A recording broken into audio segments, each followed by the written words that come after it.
Good afternoon to all of you. Today we are a little late in conducting your class. Now coming back to our studies. Yesterday, what we have discussed. Yesterday we discussed about urbanization, right, and different aspects of urbanization. What what is the idea of urban area, urban agglomerates, the idea of twin city, right? Then how rural areas are different from urban areas, and then how we define urban areas, urbanism, suburbanization, right? Then we also develop our understanding of how urbanization happened in India. Is it a new phenomena or an old phenomena? Then we discussed about the influence, a British influence on urbanization, right? Now, then we discussed about the impact of urbanization on our social institutions because we are studying Indian society. Therefore, it is important for us how urbanization is impacting our social institutions, right?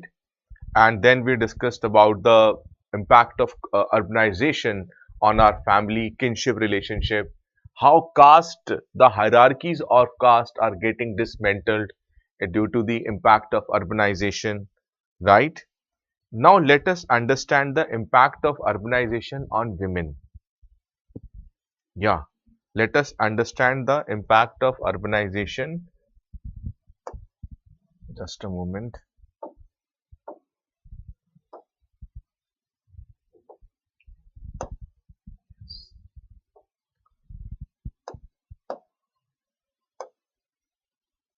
Urbanization and its impact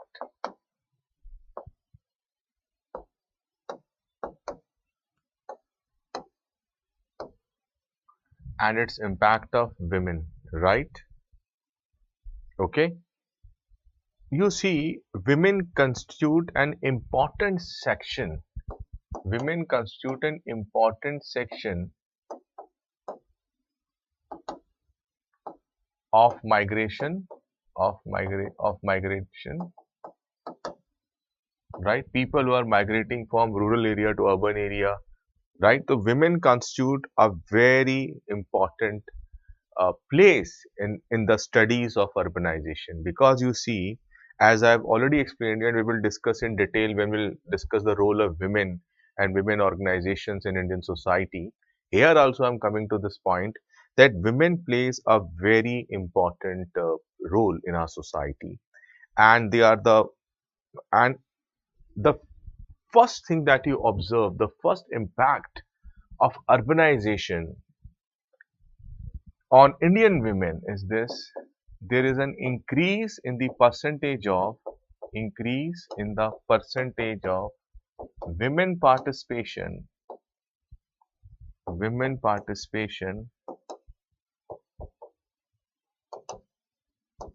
in the workforce, in the workforce.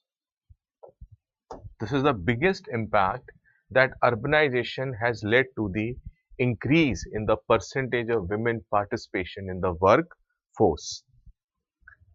Secondly, due to the urbanization, there is increase in the level of education. There is increase in the level of education, or you can say of girls' education, of girls, right? Urbanization played a very important role, right? Then, and what is the impact of these two factors? There is rise in the marriageable age of girls, in the marriage age of the girls,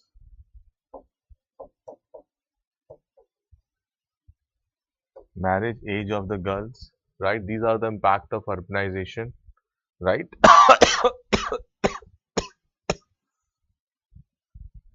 Now, apart from C, you can also see that women participation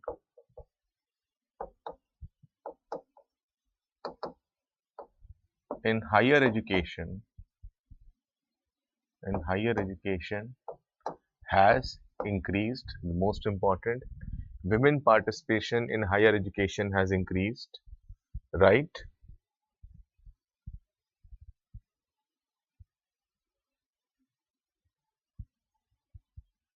And apart from this, due to the increase in the working, due to the increase in the working, right? Due to the increase in the working domain of women, it leads to their increased participation, in the decision making of the families, in the decision making of the families. And in some cases, women are the bread and butter earner of the families. And in some cases, women are the bread and butter earners of the family, right? Therefore, I can say that urbanization has resulted in the empowerment of women, has resulted in the empowerment of women. Because what is empowerment? Empowerment implies that empowerment implies it it empowerment creates capacity in whether it is individual or society or communities, that they can take decisions, they can make decisions on their own for the betterment of their life. Therefore, urbanization has created all this impact on the women. Let me give you one example. How you need to ask me this question, sir? How urbanization is responsible for increasing the education of girls, rise in the marriage age of the girls, more participation of women in the workforce, and the increased level of women in the families. There is a more gender equality is coming. It is creating a more gender equality. How this happened? Let me give you an example. You see, if I see Delhi before 1947, what was the condition of women's in 1947? Let me share some statistics with you. Before 1947, in Delhi, which is considered as the capital of India, at that time also New Delhi was the capital of British India, the position of women's were not very encouraging. If you look at the marriageable age of the girls, the marriageable age of the girls was roughly around 14, 15. That was the marriageable age. Girls were not allowed to go to schools. Therefore, forget about women education. The percentage of girls in the school and colleges are very less. The participation of women in the working places is very, you can say it is very negligible. And this is, I'm talking about a place which is known as the capital of British India. Now, question should come to your mind. Then, sir, how these things changes? There is a saying, company makes the man, right? I also give you one. I need to discuss one thing more. That there was a one journalist who went to meet Sigmund Freud, and he asked Sigmund Freud, "Can you explain human psychology in a single sentence, in a very simple way, that even a person who does not even have an idea of psychology, even that person can understand what human psychology is all about?" And he said that he said a very beautiful thing, and you can note it down and you can use it in your essay or any other your ethics paper wherever you want. Sigmund Freud replied that human psychology is the product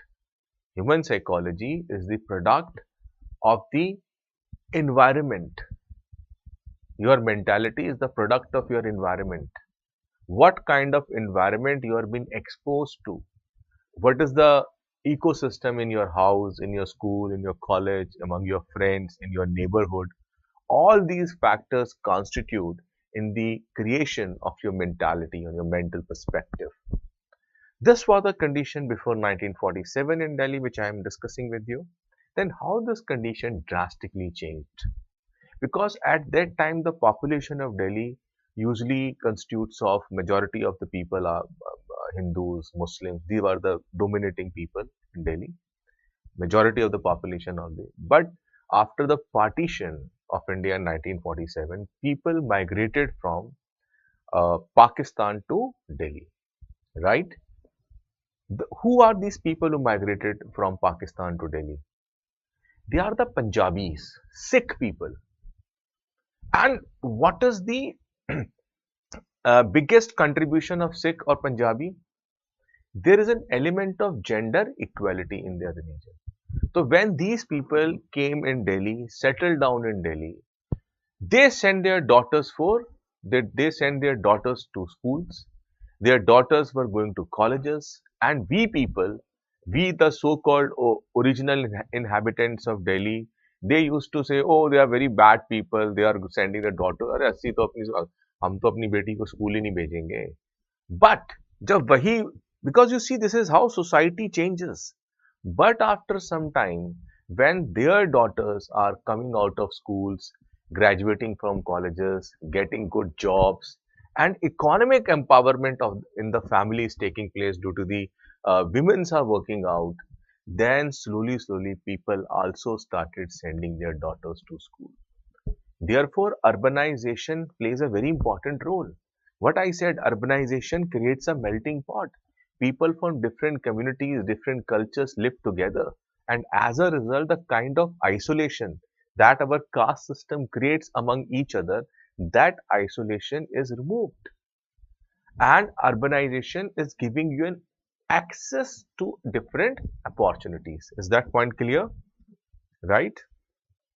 Yes. Now let us come to the another important part. Have you noted down? Clear? Urbanization and its impact on women. Clear? Can I move on? Now let us understand the impact of urbanization on rural life. Okay? Impact of urbanization on rural life.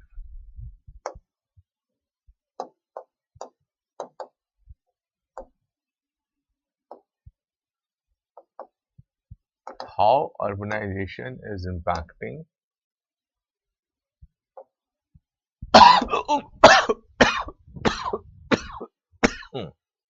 rural life, right?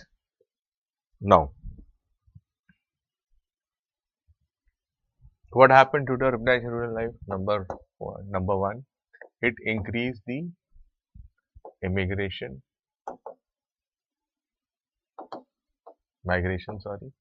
It increased the migration. Due to this, what is happening? It is leading to decrease in the rural population. Decrease in the rural population.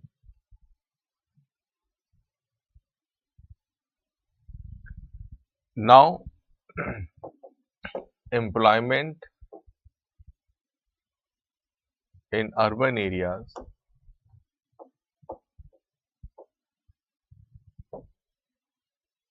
is becoming a status symbol.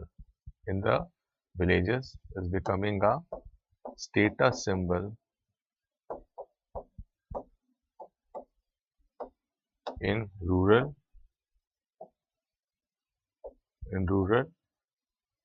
areas, right?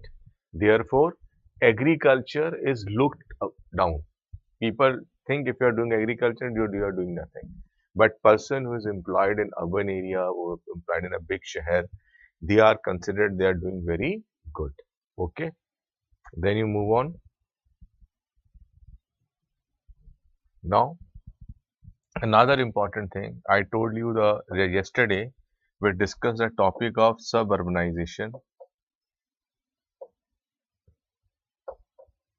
Suburbanization is also impacting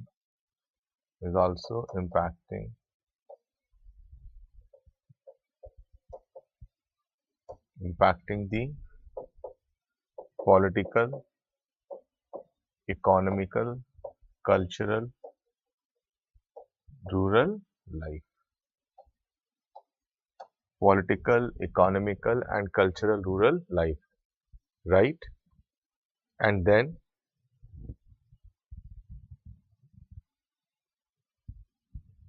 due to the people working in the urban areas, this is creating a money order economy because people who are working in cities, they are sending money back to their homes. Therefore, it is created. Please underline this word, money order economy.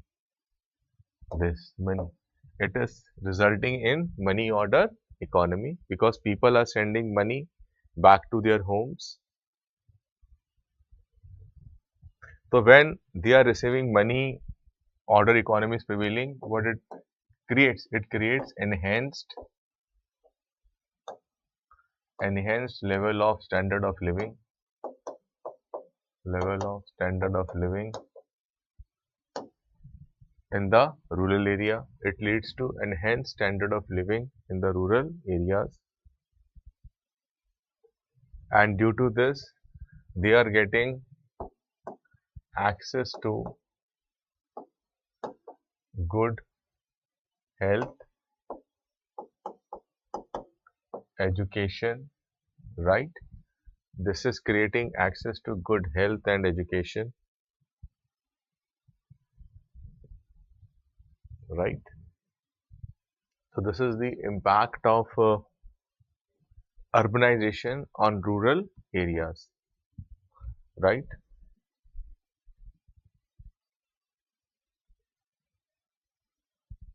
Clear? Please note it down.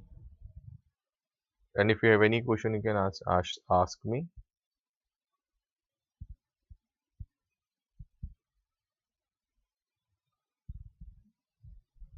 quickly. Done?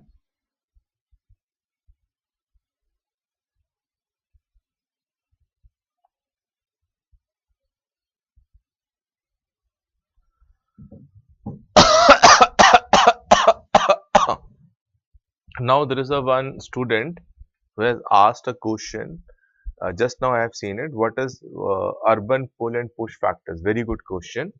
We will discuss this question now. You see, this is, let me just again explain this to you, impact of urbanization rural life. How urbanization is making an impact on rural life. Number one, because majority of the population, just now we were discussing about about the life in villages. Majority of the youth are working in big cities, in metropolitan cities. Therefore migration is taking place, which leads to decrease in population.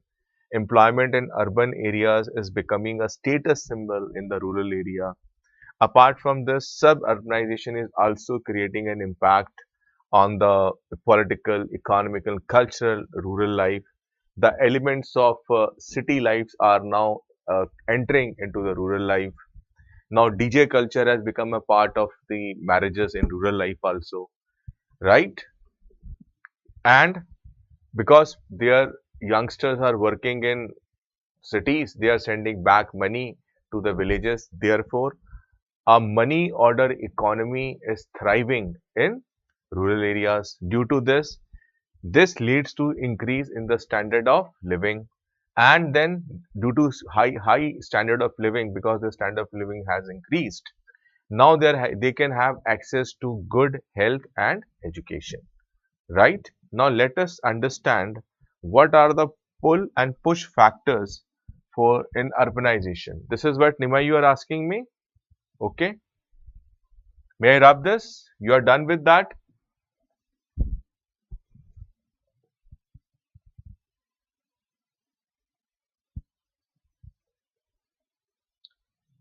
Is it clear? May I move on now?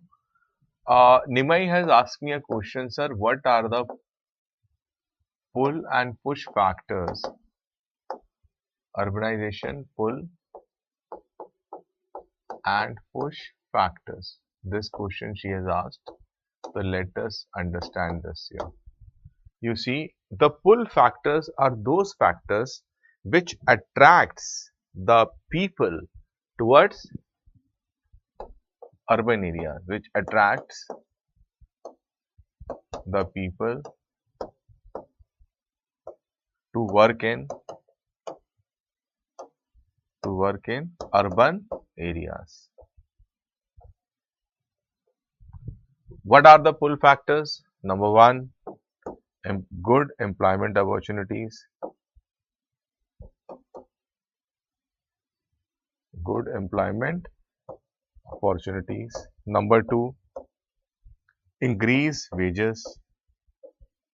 Increase wages. Number three, third, standard of living is better. Standard. Therefore, these are considered as a pull factors.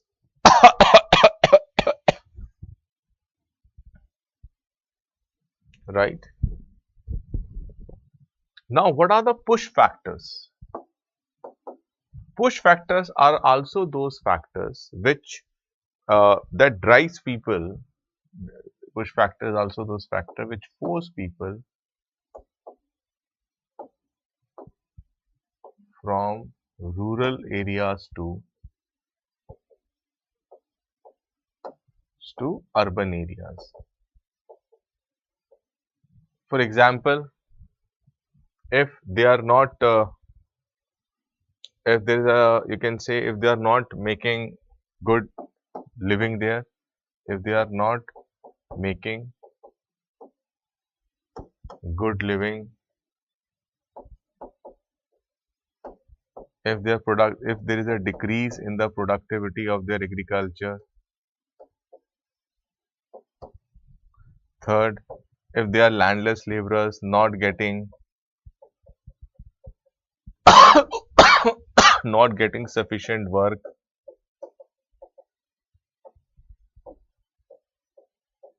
Right. Fourth,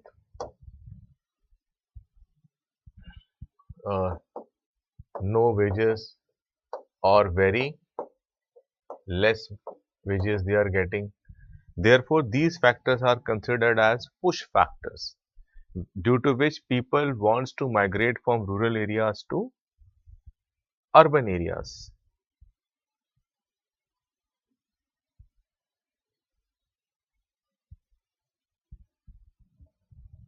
Right. Or for example, you can say if famine takes place in the rural area, or drought happens, right? No rain, right? All these factors are considered as a push factors. But इसको हम क्या बोलते हैं? What we call them? We call them as push factors. People were migrating from rural areas to urban areas due to these reasons, right? Nimai, is it clear to you? And what are the pull factors? Pull factors are those factors which creates attraction in the minds of the rural population.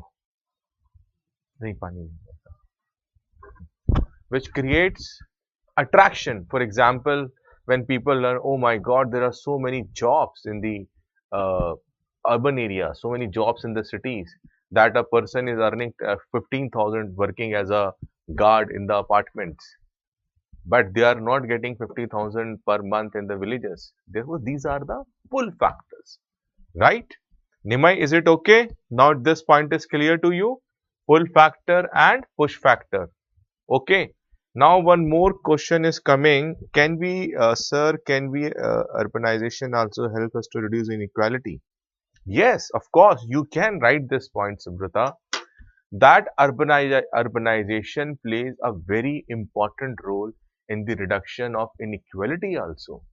Because you see, Indian society is having so much of social inequality that to tackle those social inequalities is always a challenge. Therefore, Dr. B.R. Ambedkar always advocate to the people from the SC, ST communities that they should come out from the villages and settle in cities.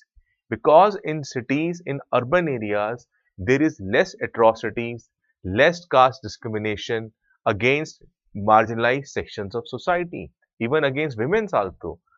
For example, in villages, if you go after evening, after 6 o'clock, you will not figure out any women.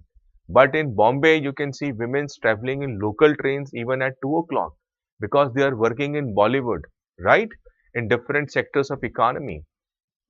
For example, I'm coming from a place called Greater Noida, which is considered as an apparel industry of India, where entire apparel industry is located, right?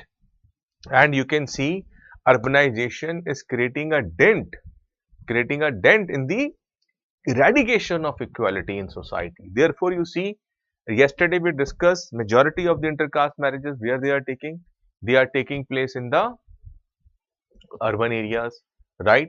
People are becoming much more cosmopolitan.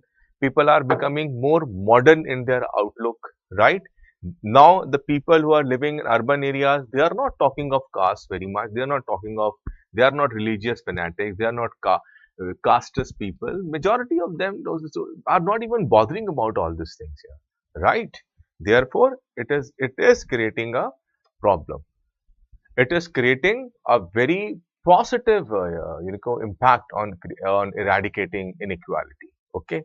Now another question is coming.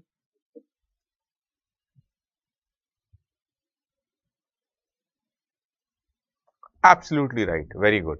Now I'm taking another question. Let me say, okay, this point is clear. Now let us come to the another part.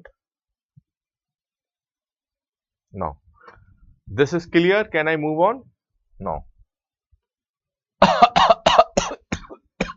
How governance takes place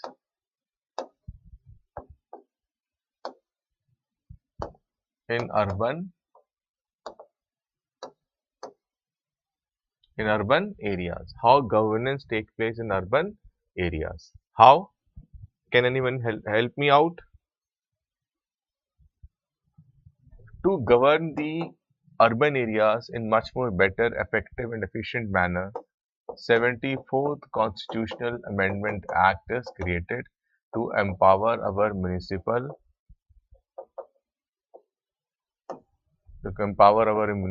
bodies, right? So therefore, they are administered by the 74th Constitutional Amendment Act, by which the municipal bodies are becoming much more empowered, and they can, your municipal corporations, right? Okay. Now let us understand, as one of the student asks, sir, is urbanization as both positive and negative? You are absolutely right. Everything in this world, everything has both the positive and the negative. And if you are not discussing the negative part, it means you are a biased person. So far, we have discussed urbanization. Now, let us understand the negative fallout of urbanization. Right? Write it down. Negative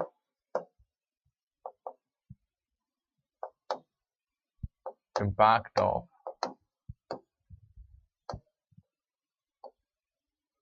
negative impact of urbanization. What is the first negative impact of urbanization? The biggest challenge is housing and increase in the slums. Increase in the slums.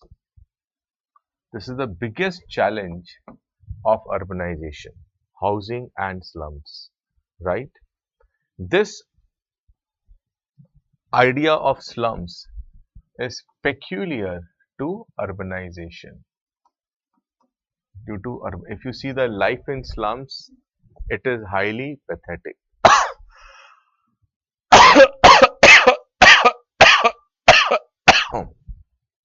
And if you see the statistics, 40%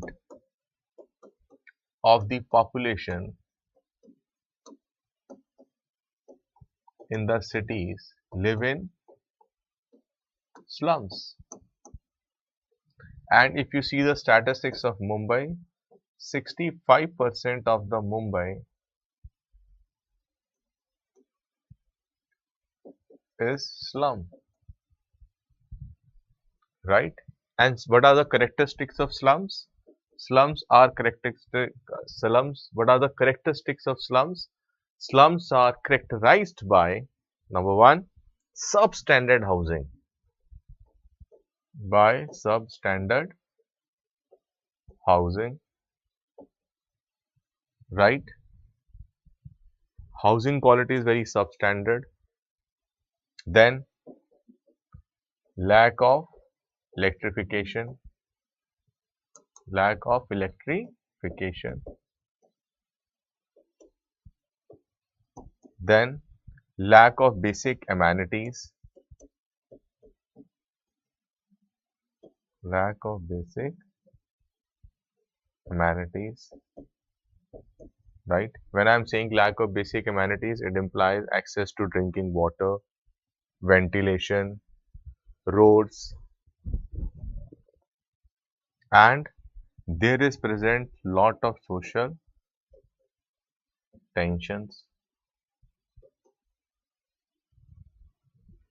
right? So these are the characteristics of slums in India. And when I'm talking about housing, so there is a shortage of housing in the cities, shortage of housing in the cities, right? Cities are facing the problem of overcrowding.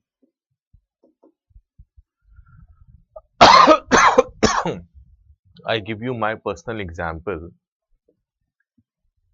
During evening, there is a place called Rajiv Chowk, metro station in Delhi. If you go there in evening and if you see the people, the crowd of people, it is, create fears inside the person. Massive crowd of people. If stampede happens there, I can assure you thousands of people will die. That kind of, crowd during evening, during peak hours. At 6 o'clock if you go, and there is a very long queue there for getting entry into the metro trains. The metros are jam-packed. Can you imagine this kind of crowd during the peak hours at metro stations? That one day I went there, I simply, after watching this much of crowd, I simply came out. I said, it is not possible for me. You see the crowd in Bombay, massive crowd, right? In Calcutta, you can see, when I was in Calcutta, everywhere there are people, everywhere. There was not a single place where you can see it is a place which is without people. Everywhere you are finding people. Mad rush of people going here and there. No place where you can sit in secluded place, I can say. Correct me if I am wrong, my students. That kind of a situation. Therefore, overcrowding is one of the features of why it is not one of the features of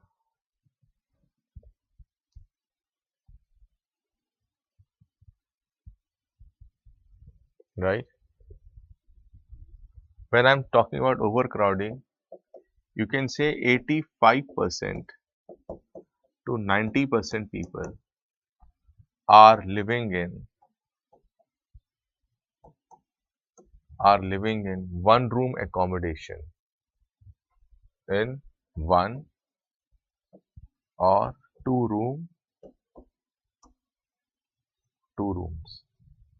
one or two rooms. Can you, this is the condition, right?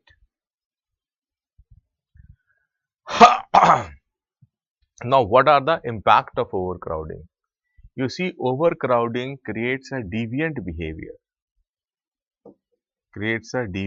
behavior, as you have seen in a movie called Gully now, and overcrowding is also responsible for spreading communicable diseases,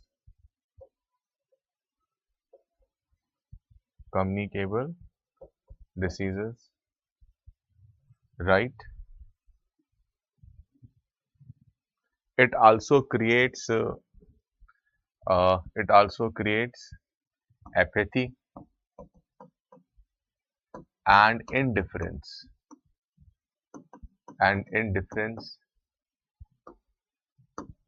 in the people.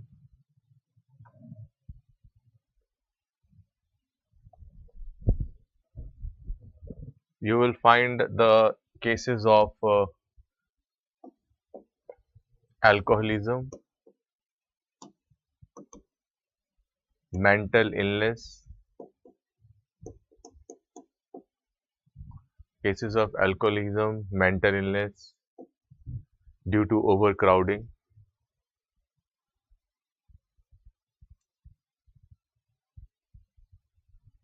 And if you see, no city in this country, no city in the country has 24 by 7 supply of water and electricity.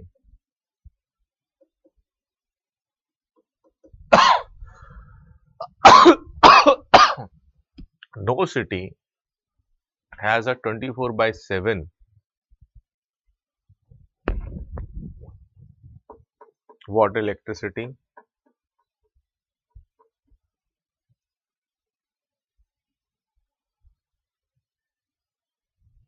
Apart from this, the biggest problem that today's metropolitan cities are witnessing is the traffic jams. Traffic jams. Bangalore has become famous for traffic jams. Same thing is happening in Delhi also, that from 6 to 8 in the morning, 6 to 8 in the evening, and morning 9 to 8:30 to 10:30. There is a huge mad traffic jams on the roads of Delhi. And I think the same situation in Kolkata also. Correct me if I am wrong. Okay. You are facing increased, pollution, another impact, increased level of pollution, then degradation in environment,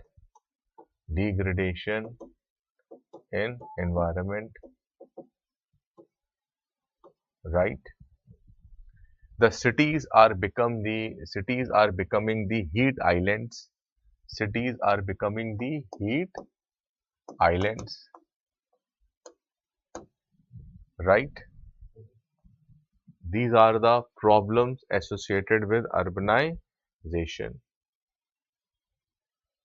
Done. These are the problems associated with urbanization. Is that clear?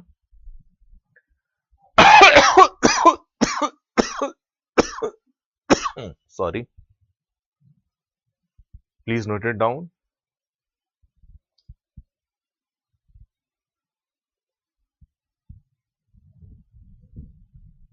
Quickly.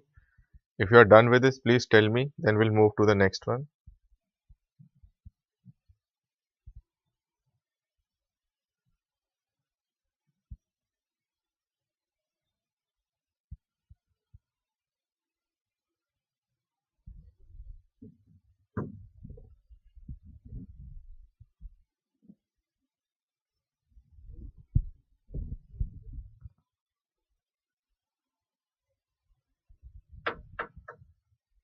Right?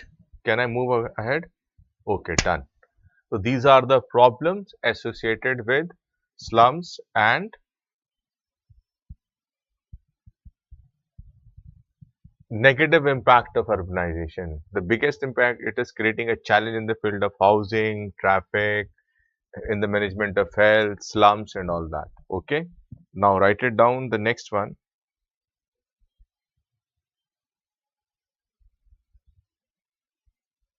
Okay. Now coming to the next one. Now these are the problems that we are facing. Now your job is not to mention problems. Your job is to provide solution. Now next question comes, what needs to be done?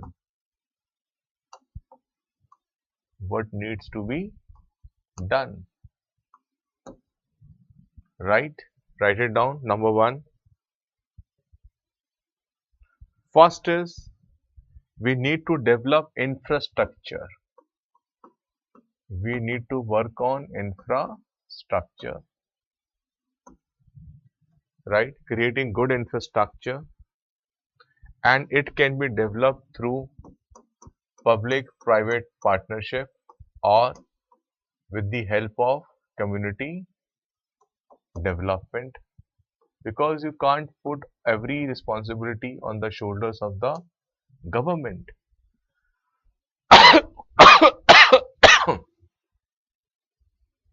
Right? We need to provide affordable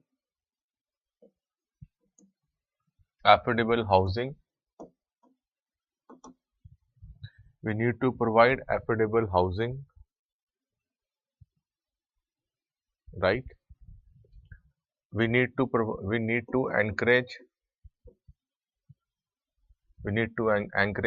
public transport,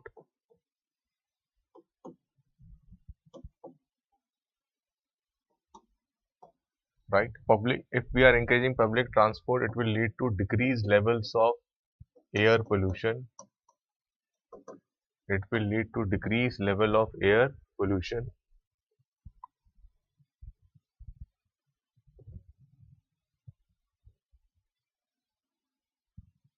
right? We need to relocate polluting industries, outside the cities,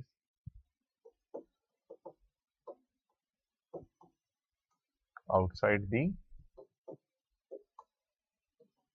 cities, right? We need to relocate polluting industries outside the cities.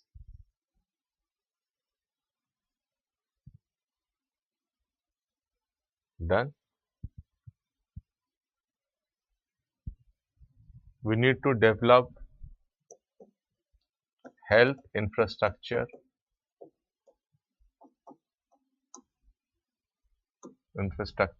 in the cities,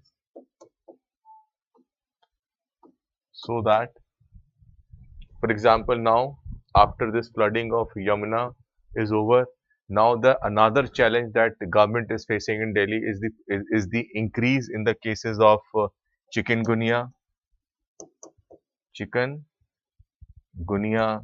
increase in the cases of dengue, right? Waterborne diseases, waterborne diseases. Therefore, all these diseases are very peculiar problems related to cities in India, right? Now, for example, you can mention here the initiative of Mohalla clinics in Delhi.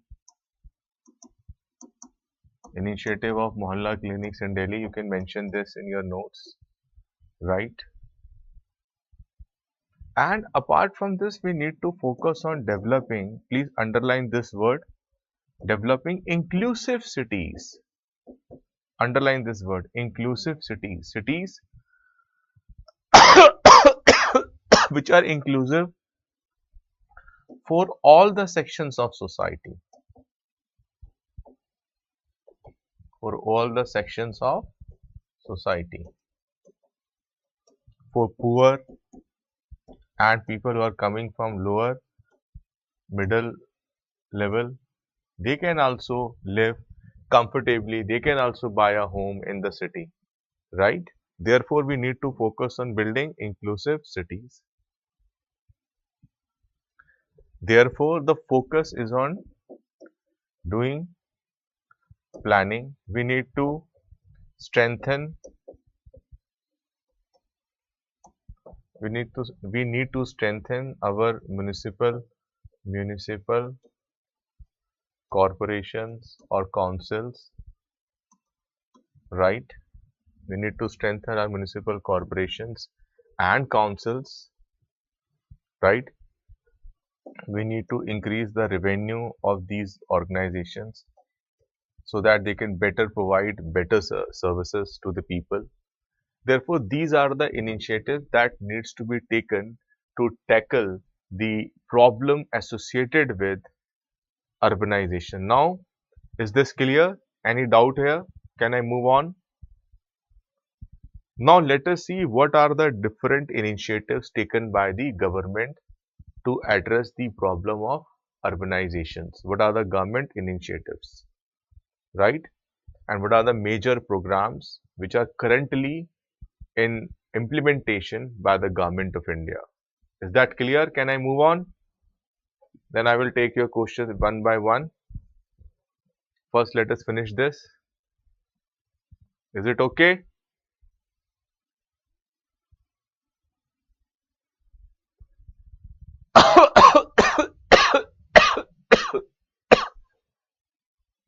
I'm waiting for your reply, guys.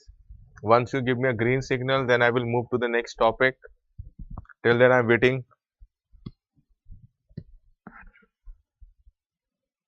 I'm waiting for your reply. The moment you give me green signal, then we will move to the next topic. Otherwise, not.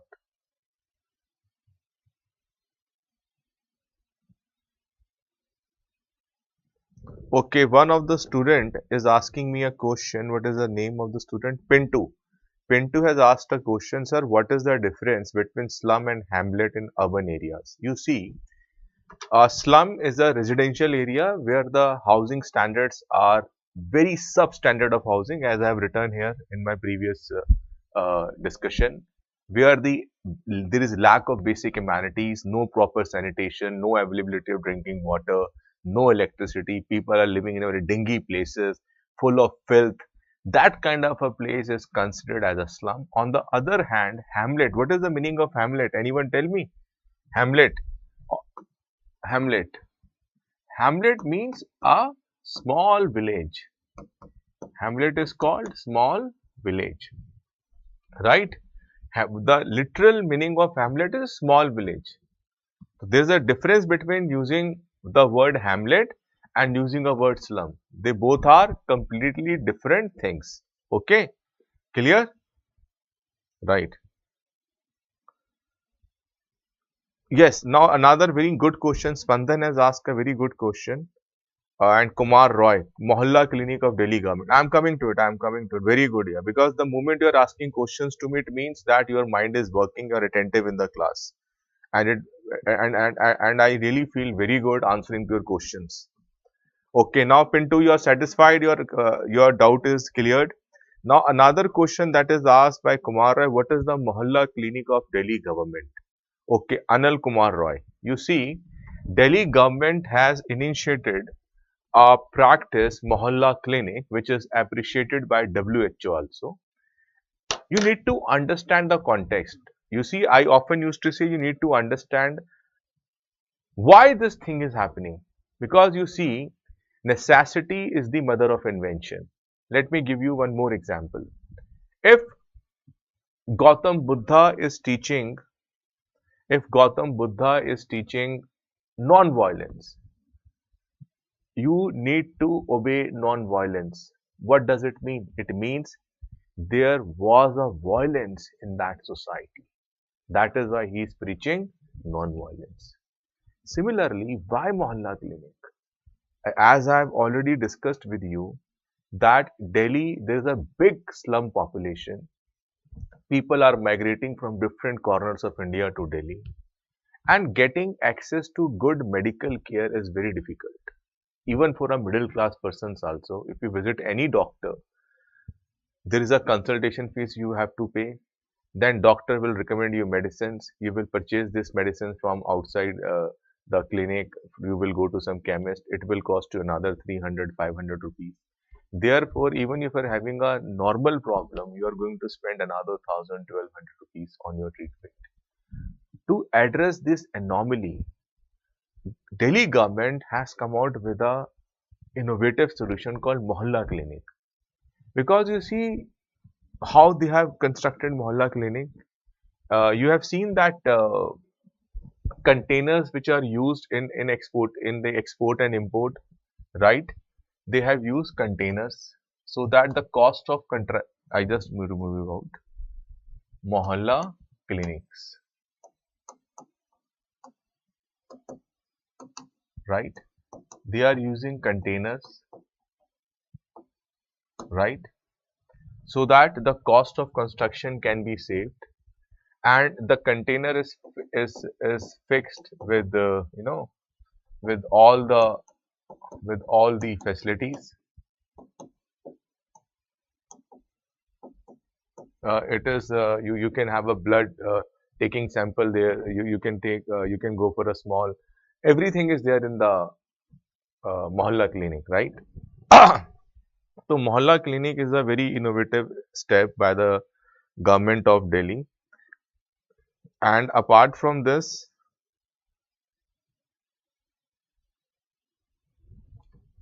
the cost of medical treatment has abruptly gone down here, right? And it is basically dedicated to check the problem of primary health, right? Because our primary health unit is not working properly. That is the reason. And Mohalla clinics are providing the accessible and quality medical care. Accessible and quality medical care to the poor people. Only thing that you require is your Aadhaar card. That's it. And now, what is happening in some places, people who are well off, they are also visiting Mohalla clinics. Clear?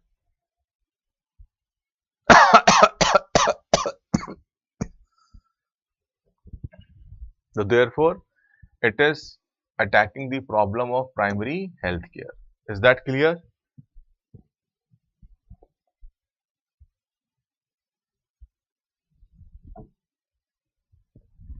And you can also write it down the Mohalla clinic. They are providing a basic medical care. They are providing the basic medical care, right? For example, problems such as fever, diarrhea, skin problems, respiratory problems, etc. can be managed there. Apart from this, they have a laboratory also. In laboratory also, blood sample can be taken at the Mohalla clinic, right? Apart from this, it is also working as a health information desk to spread the preventive measures against diseases. They are also doing under this Mohalla clinic. So, right, I think this is enough from Mohalla clinic. Who asked this question to me? Mohalla clinic. Anil Kumar Roy, right? Anil, now it is okay. Okay, done. Now let us move to the next part. Government programs or government initiatives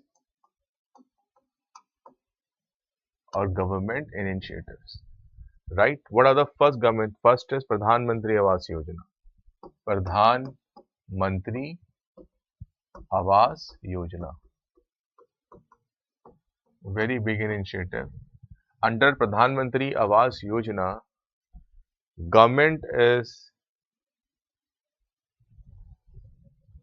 the target of the government is to provide housing to all. The target of the government is to provide housing to all in urban areas.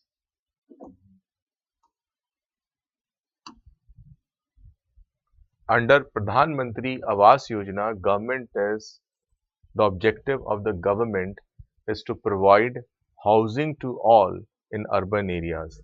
And then is your second is your Amrit. This can be asked in your exam. Amrit. What is Amrit? Amrit is Atal Mission for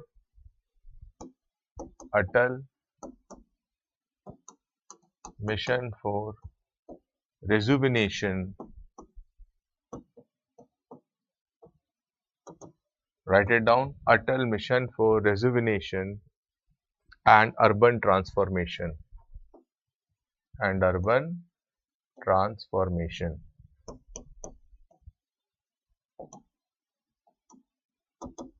In the short form, it is called Amrit.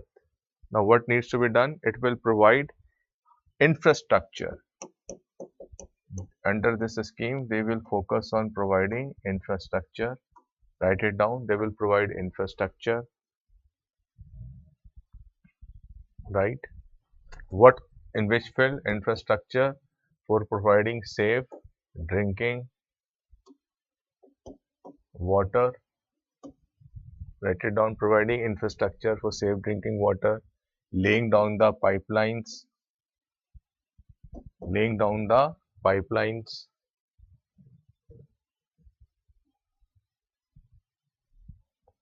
right?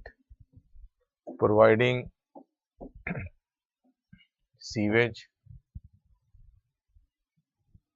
safe drinking waters, installing pipelines, sewage, and you can see green spaces in the cities, green spaces in the cities, working on development of parks. All these are the initiative under Amrit. Clear? Now let us move on to the next one, that is smart cities. Third is smart cities. Under smart cities, government is developing, the objective of the government is to provide quality of life, is to provide quality of life, right? How they will provide quality of life? When they will develop good economic activities in the cities, right? Where people have access to good opportunity, employment opportunities.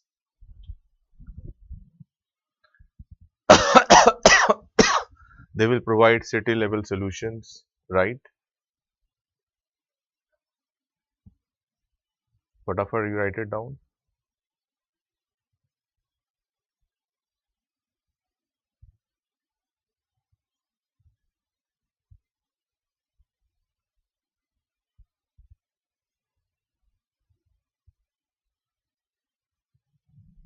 If you have written it, please tell me. Then we'll move to the next one.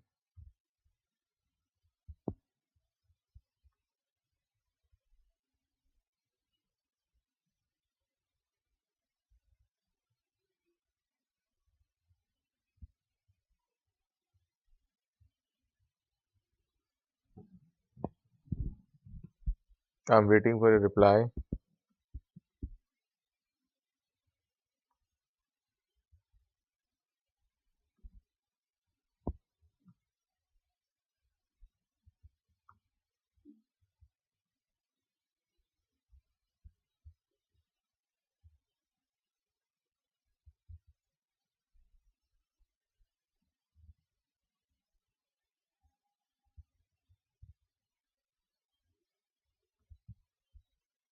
Clear? I'm waiting for a reply. Please reply me. Then we'll move to the next one.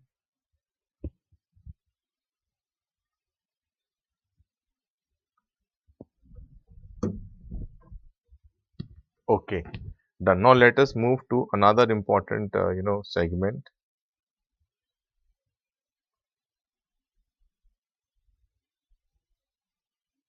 which can be asked in your exam.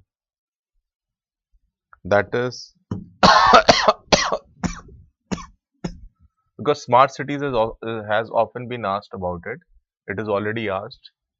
This is important from your exam point of view. Our urban mission. Write it down. Our urban mission. Its objective is to create smart villages.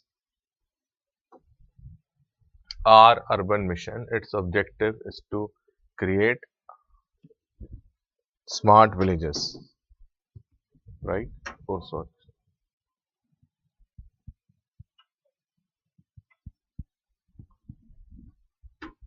Our urban mission. Write it down. Its proper name is SPMRM. SPMRM, and this will UPSC will ask definitely. SPRM. Write it down. Shama Prasad Mukherjee, Our Urban Mission. It is a scheme launched by Government of India. It is a scheme launched by Government of India in 2016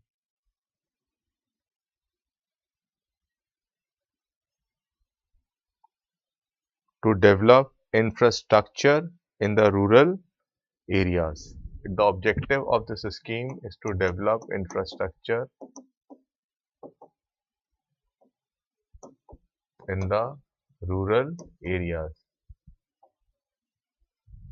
To develop infrastructure in the rural areas.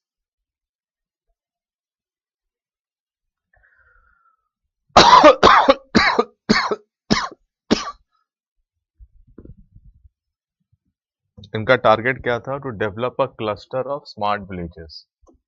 To develop a cluster of smart villages. Please underline this. To develop a cluster of smart villages. Clear?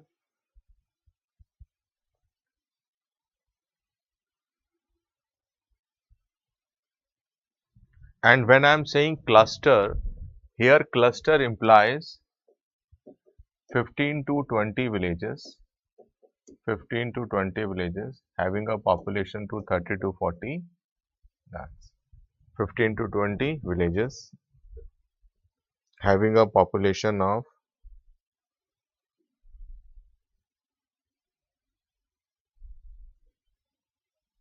done.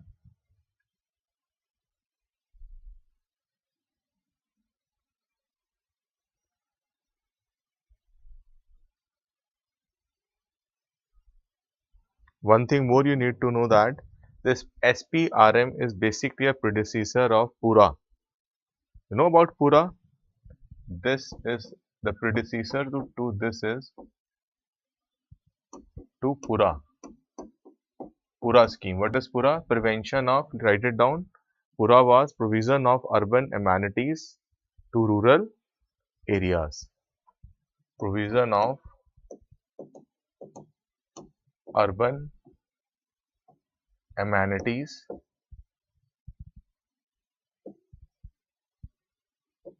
to rural areas.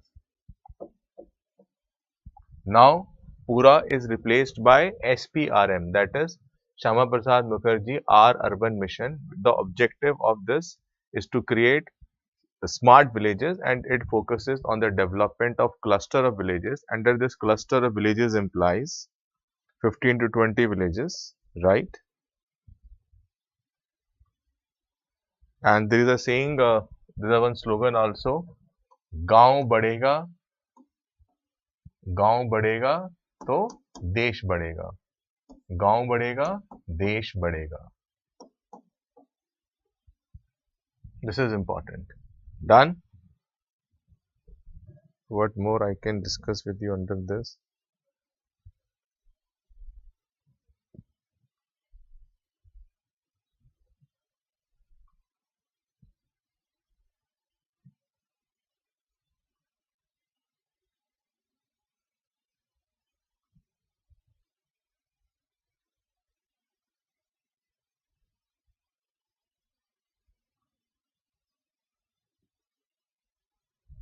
Done? Have you written this?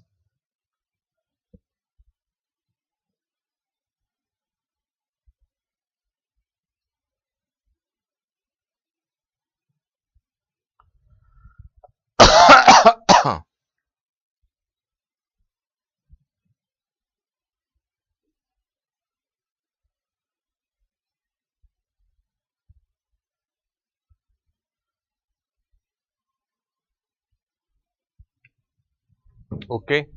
Now, coming to the next one, what are the components of smart city?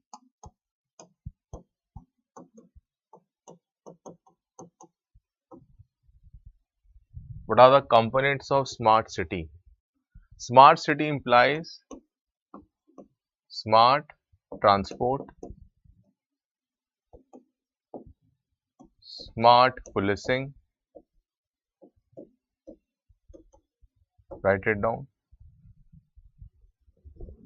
quickly.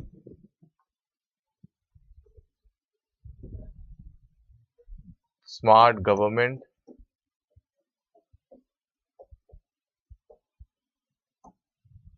right? Smart government, right? Then smart people, Write it down. Smart people. Then you have smart economy.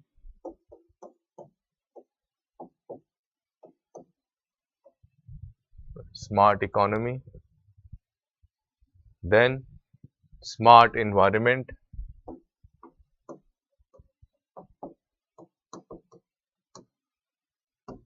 Smart environment. Smart economy. Smart people. And this is called smart mobility basically. This is called smart mobility.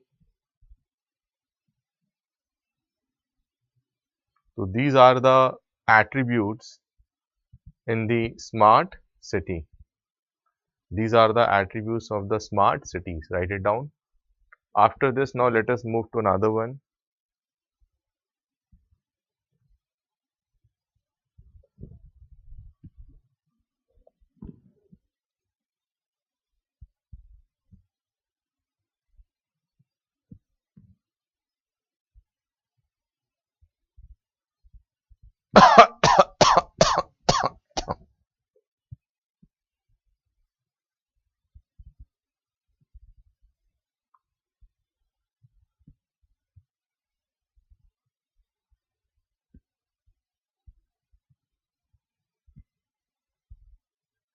Done.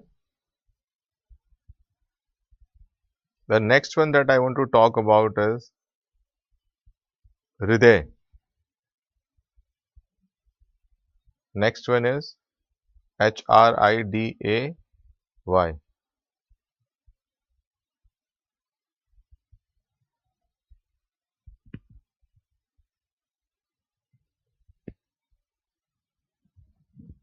Write it down.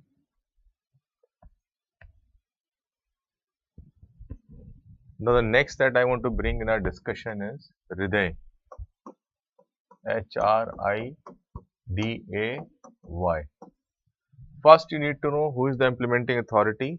The implementing authority is Ministry of Urban Development. Ministry of Urban Development. Right.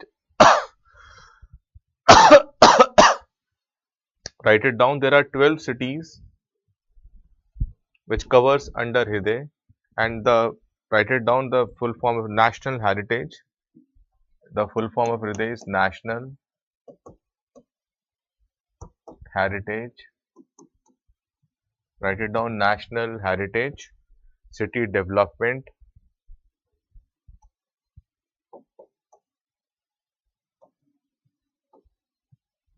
National Heritage, City Development and Augmentation Yojana. And Augmentation Yojana. Under this, 12 cities are covered. Which are those 12 cities? Write it down quickly. And it was launched on 1st January 2015. And the 12 cities covered under this are: number 1, Ajmer, Amravati, Amritsar.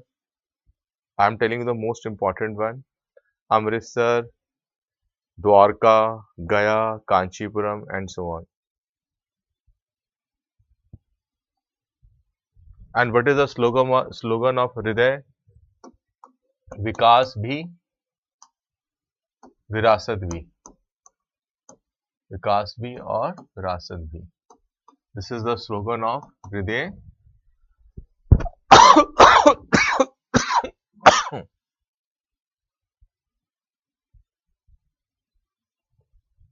And what are the components of Hriday? Number 1, physical infrastructure, institutional infrastructure. Components: physical, to develop physical infra, to develop social infrastructure. Write it down: physical infrastructure, social infrastructure, to develop institutional infrastructure. Institutional infrastructure, right? And economic infrastructure. And economic infrastructure and economic infrastructure. So these are the components of Hriday, right?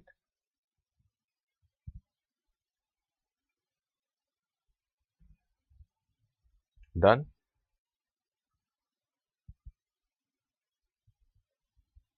Clear? Please write it down. You are done with this? So please let me know. I am waiting for your reply, guys.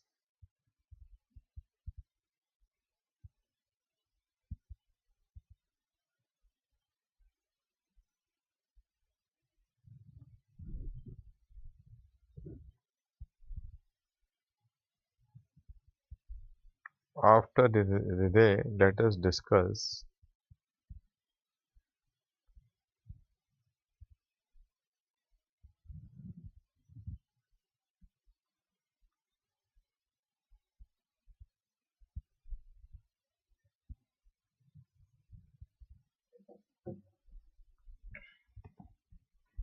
Now coming to the next scheme. Done with this? Okay, now let us come to the next one. The next one is SBM. Write it down. The next is your SBM urban. SBN urban, right? Skill development, SBM urban,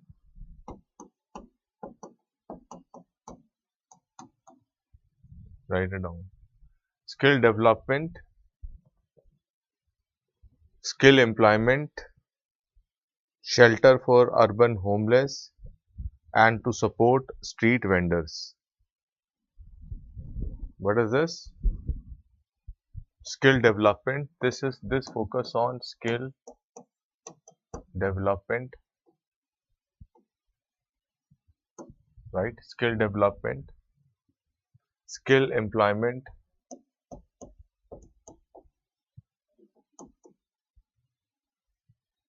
skill employment, and then shelter for urban homeless, shelter for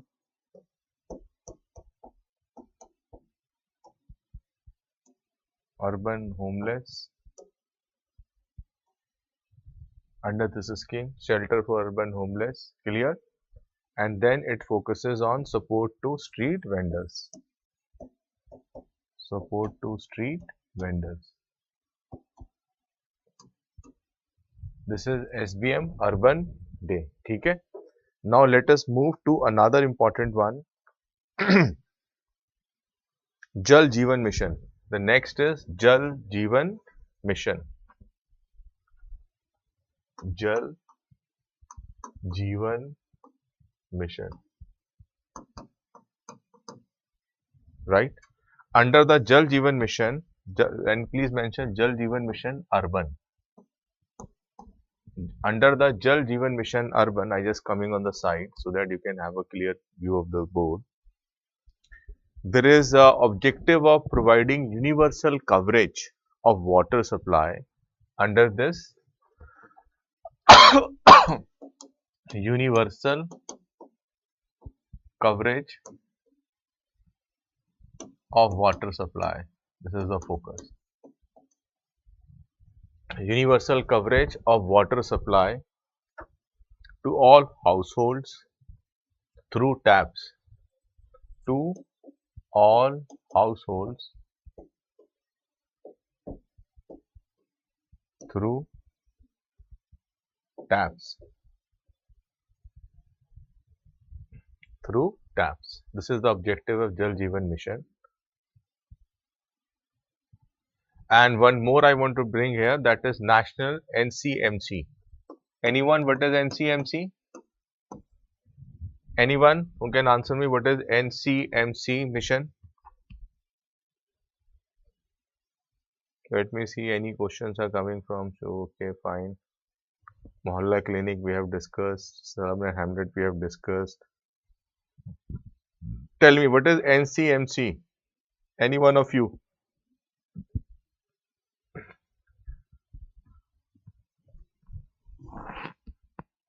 Quickly. I am waiting for a reply. If you tell me, very good. If not, then I'll explain you.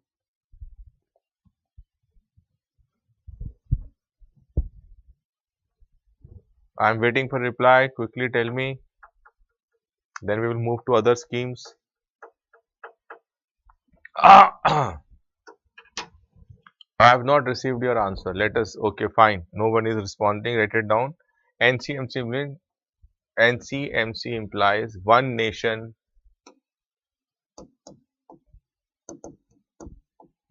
one nation. यार क्या है pen को क्या हो रहा है? Just a moment.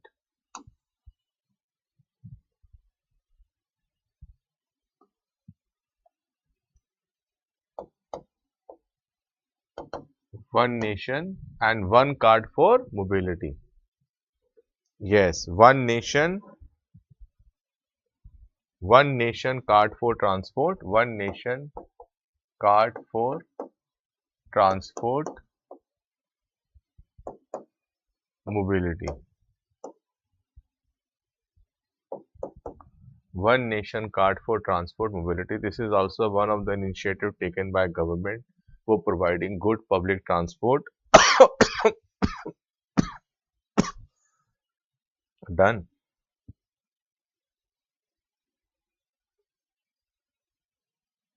Okay.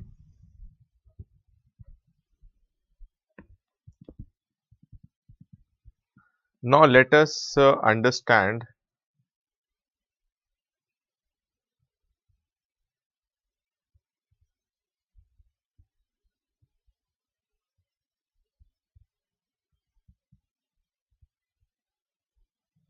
now. Write it down one more. National Urban Transport Policy. One more I want to discuss. Next is National.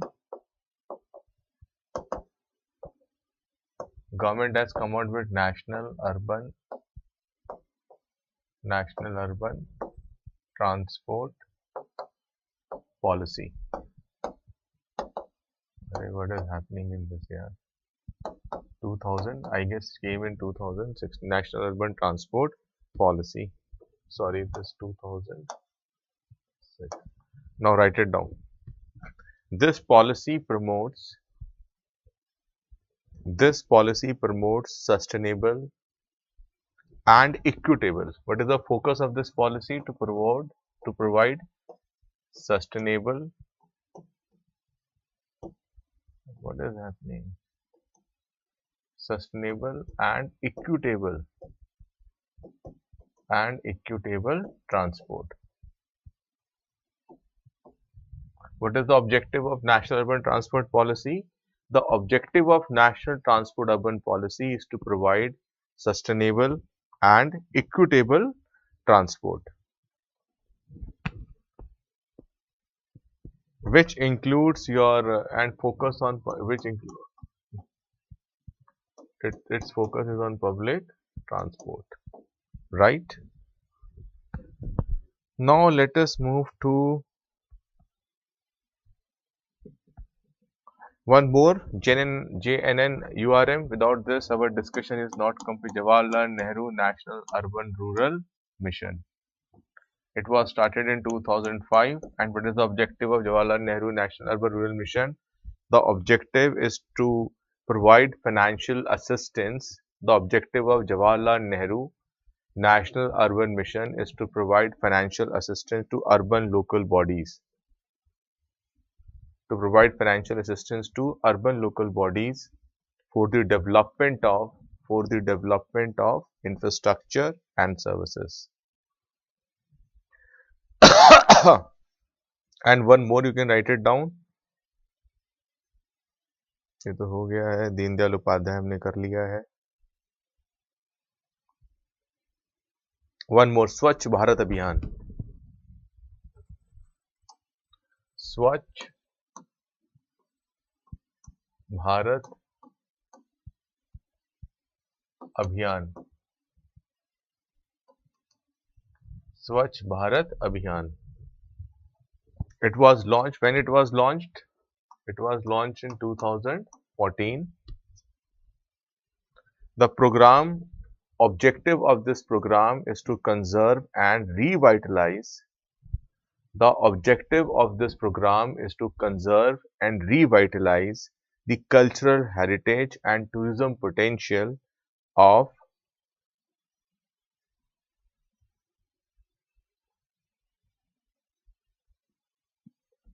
sorry, sorry. The objective of this program to provide, I write it down, to provide sanitation,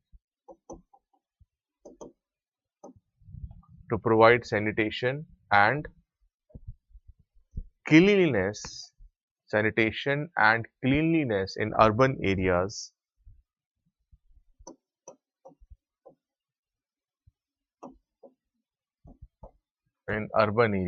How it will be done? By constructing public toilets,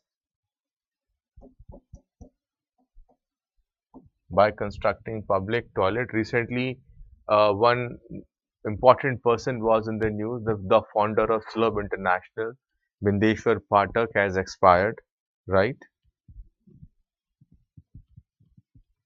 And another very important one is construction of public toilets and the treatment of, and the sewage treatment, yeah. And the focus is on sewage treatment.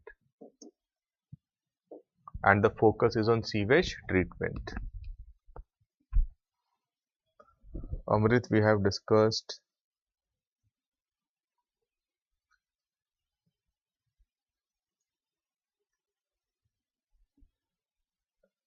Done?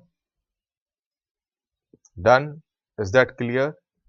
Any questions that you want to ask me?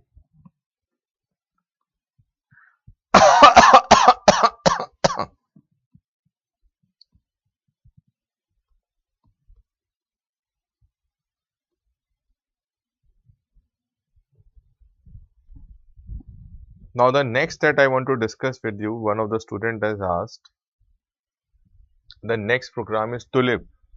Who asked this question? Tulip. Who asked this? Anil. Anil, write it down, Tulip. Tulip. Tulip. Happy Anil? Write it down. Tulip is basically urban learning internship program. It is basically a urban learning internship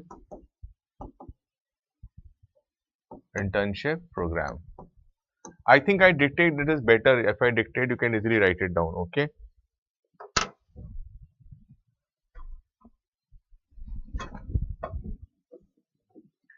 It is called Urban Learning Internship Program.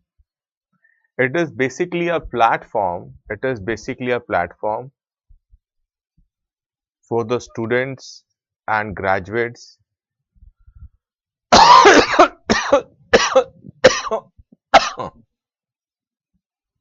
it is basically a platform for the students and the graduates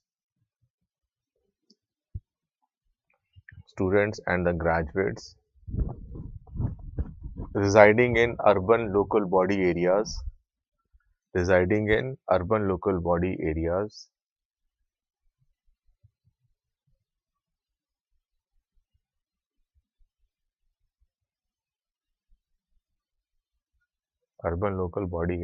Under this program, more than 25,000 internship opportunities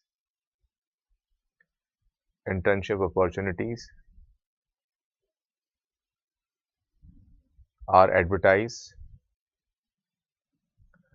Most important, the most important thing which can be asked in your exam in PT, or you have to mention in mains also, that Tulip is a joint Tulip is basically a portal. Jointly developed by Ministry of Education, Ministry of Housing and Urban Affairs, and AICT. because earlier it was HRD, but now it is Ministry of Education plus Ministry of Urban Development plus AICT. This is the catch.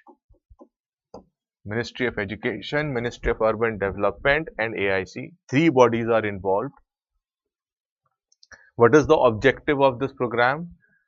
To reap the benefit of India's demographic dividend. To reap the benefit of India's demographic dividend.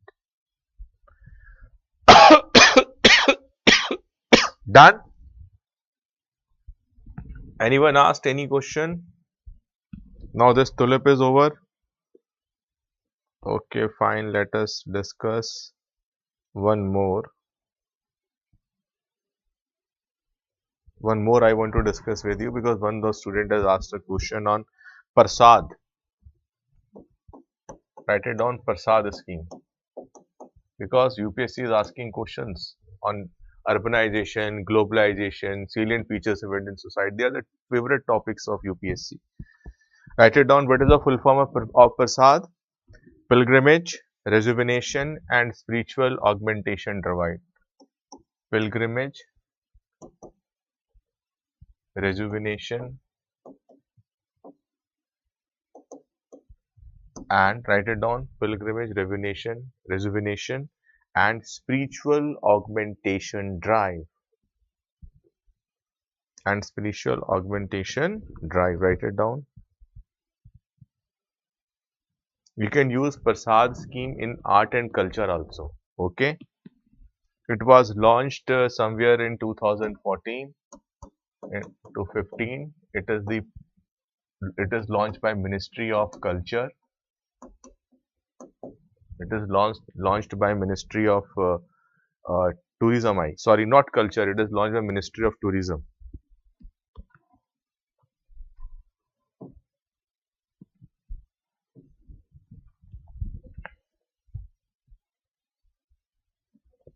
ठीक है. और इसका जो नाम था वो its name was changed in October 2017. Now it is called National Mission on Pilgrimage, Rejuvenation and Spiritual Heritage. Now it is called National Mission on Pilgrimage, Rejuvenation and Spiritual Heritage. Okay, what is the objective of this program? Number one, to identify pilgrimage sites and develop it. To identify pilgrimage sites and develop it.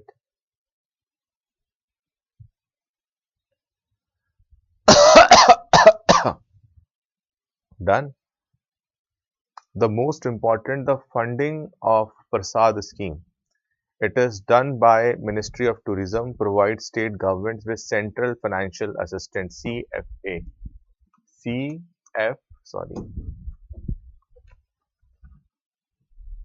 Prasad.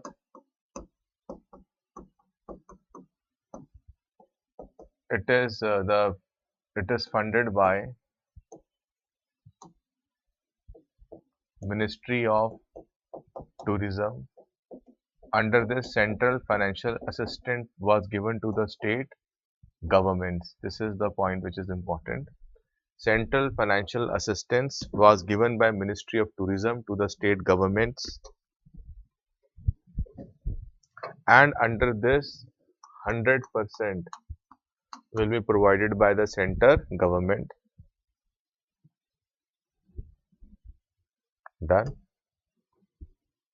And one thing more, this scheme is based on public-private partnership plus corporate social responsibility. This is the catch, and this is the catch. This scheme is based on public-private partnership and corporate social responsibility.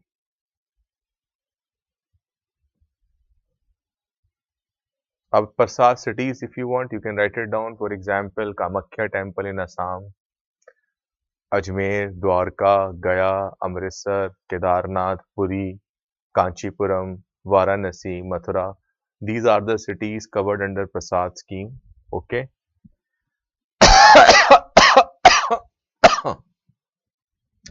Prasad is over. Now come to next.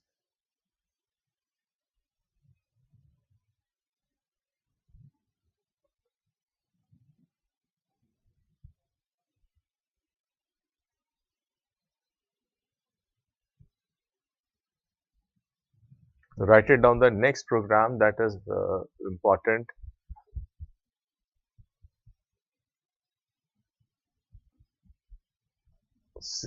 which is asked by another very good student, Nimai. Nimai has asked a very good question. Cities. This is also important. Cities 2.0. Nimai, your name is Nimai, I guess. Nimai asked this. I am discussing cities 2.0. Write it down. Recently, government has approved. Recently, what is cities? Is basically stand for, write it down. City investments to innovate. Cities investment to innovate. Write it down. Cities investment to innovate, integrate, integrate, and sustain. Happy Nimai? Cities investment to innovate, integrate, and sustain. Right? It is a part of Smart Cities mission. It is a part of Smart Cities mission.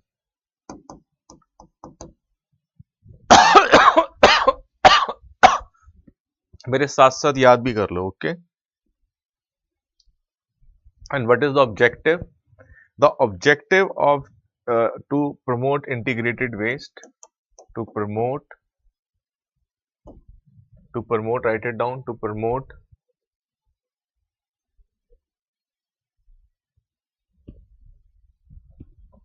integrated waste management, to promote integrated waste management and climate oriented reform actions. Our cities has 4 components. This cities program has 4 components. Number 1, 4 themes, you can say themes, component, objectives, whatever you like, you can write it down. Number 1, sustainable mobility. Number 2, public open spaces. Number 3, urban e-governance and ICT, information communication technology. Number 4, social and organizational innovation for low income settlements.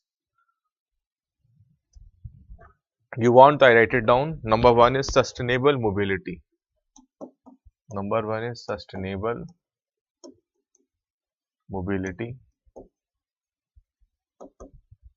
Number 2, write it down. Number 2, public open spaces. Public open spaces. Number 3, number 3, urban e-governance. Urban e-governance and ICT. And the 4th is social and organizational innovation. Social and organizational innovation for low income settlements. Or one thing more, this cities program is only for 4 years. कितने साल के लिए है? It is only for 4 years. And what is the timeline?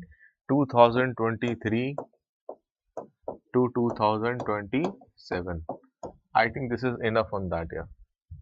Is it okay, Nimai? Happy? And one thing more, this program was launched in 2018.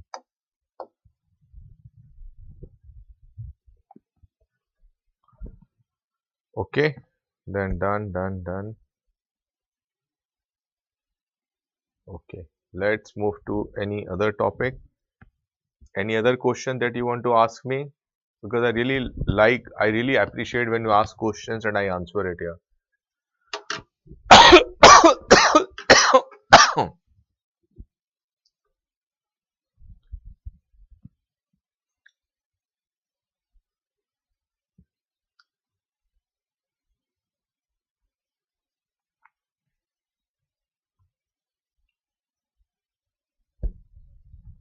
Let me see your replies. Okay.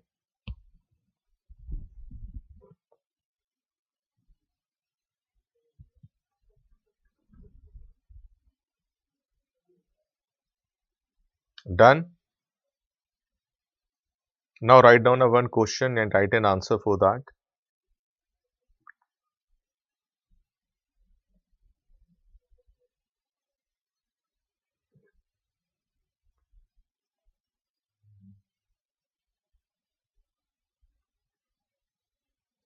Write down answer of a one question.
Right. I have given you a question.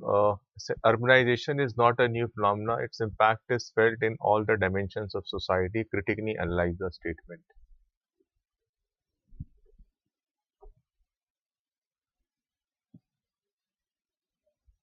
Nimai is asking me a question. But nowadays, you can say, Nimai, that people migrating from urban areas to rural area, the percentage is very less. Point number one. Point number two, people migrate from urban to rural areas when uh, they they lost their employment opportunity, they lost their jobs. In that case, they move back to the rural area. For example, we have seen due with COVID pandemic, when there was sudden lockdown was announced, people were no they don't know how to what to do in the cities, therefore they left for the rural areas. Or some affluent people are going back to the rural areas to live a peaceful life in clean environment, all that kind of things. Okay, now right answer of this question: urbanization is not a new phenomena. Its impact is felt in all the dimensions of society. Critically analyze the statement. You have to write your answer in 150 words.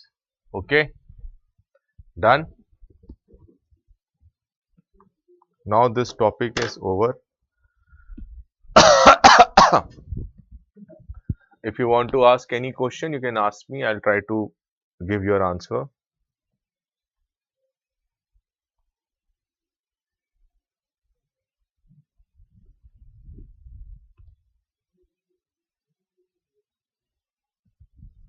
Anything that is being asked. Okay, fine, fine.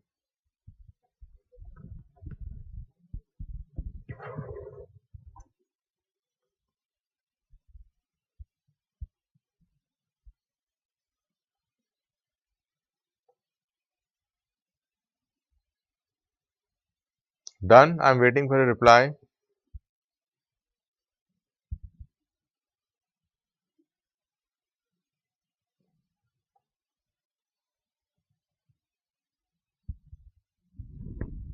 Let me see.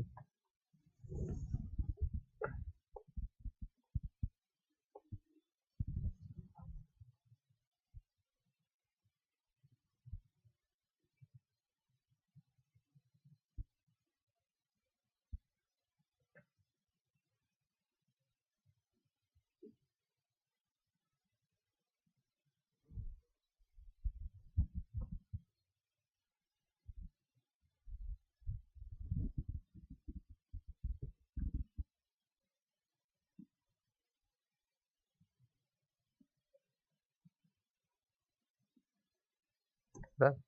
You see, we are working. One of the question asked by you is smart cities and the inclusive cities. The point is this: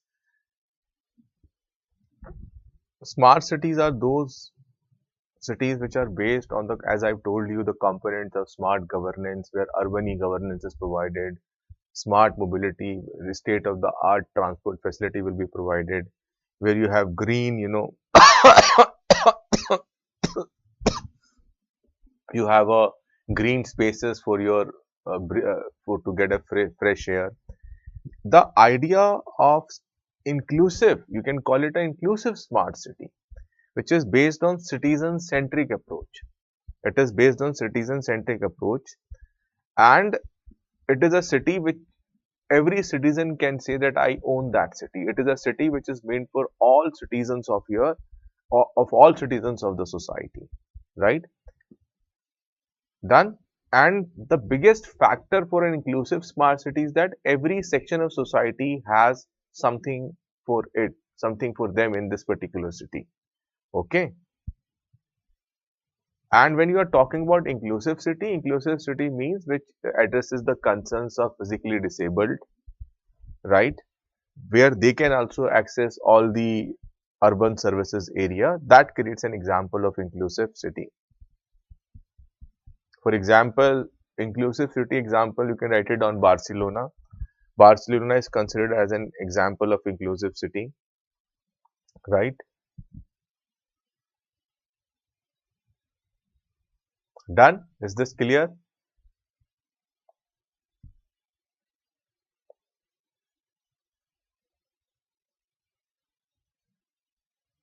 Okay, very good question.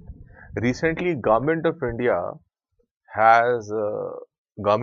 is deciding to get away with the idea of cantonments, because cantonments creates a particular, you can say, an area in the city, and it reflects a colonial mindset. The Government of India is now pushing forward that we need to do away with the cantonment, and now that cantonments will no longer be in the city, and it will be taken care of by the municipal corporations. Okay.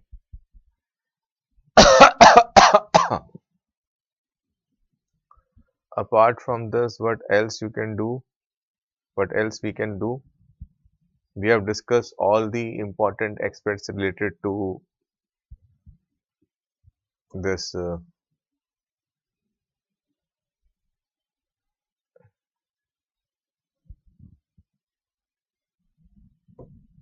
related to urbanization. And cantonment board, you can say cantonment board, the authority of cantonment board lies with the Ministry of Defense, right? I think that's enough on this. Or if you want, you can write it down, because recently, uh, Ministry of Defense, the there's a one particular service also, Indian Defense State Services, which is the basic function of that service is to provide, amenity infrastructure in the cantonment boards, and Government of India wants to do away with this practice of cantonment board. It is in the news actually, and there are approximately 62 cantonment areas across the India, and they want to merge this cantonment areas with civil areas, and they will function under the local municipalities. This you can say. And this is all. Is that clear to you? Is that clear to you? Anil Kumar Roy? Now this point is clear.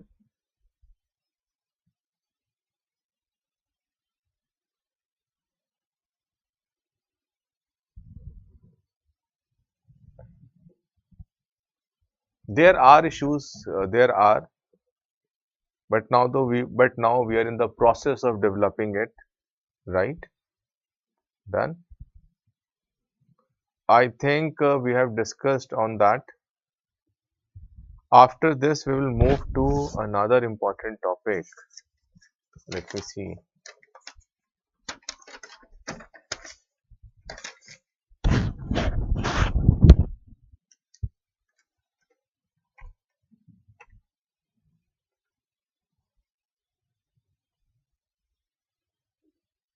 Just a moment.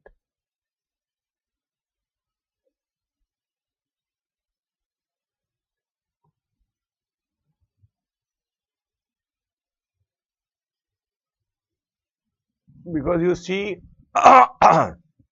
you can say that there will be some disadvantages related to a smart city. For example, uh, there will be issues related to uh, control of crime and all that.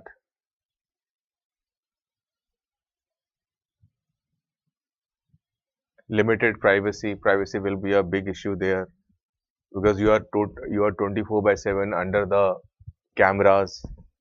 Lack of privacy can be a biggest challenge.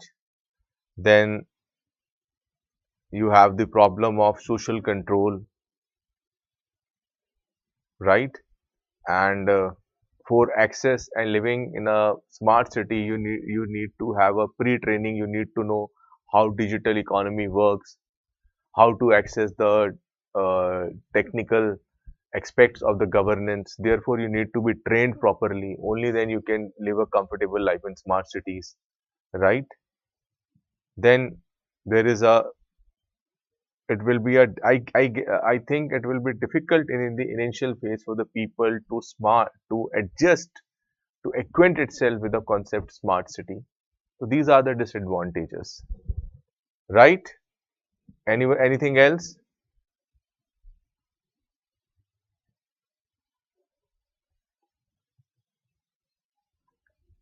So we are done with this.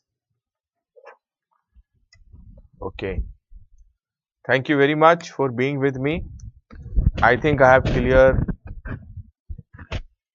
Aditya is asking me a question, sir. If government do away with cantonment area, then what will happen to Indian Defence Estate Services? Very good question. He is very concerned about that Indian Defence Estate Services will become jobless. It's not like that. They will utilize the IDES in somewhere else, right? Okay. I think on this I stop my class. Thank you very much for being with me. So we have done this urbanization chapter and its impact on Indian society, and we have covered the maximum things which can be asked from the UPSC perspective. And I hope you have enjoyed the session with me. Thank you very much. So we will meet on Monday and we'll start up with a new topic.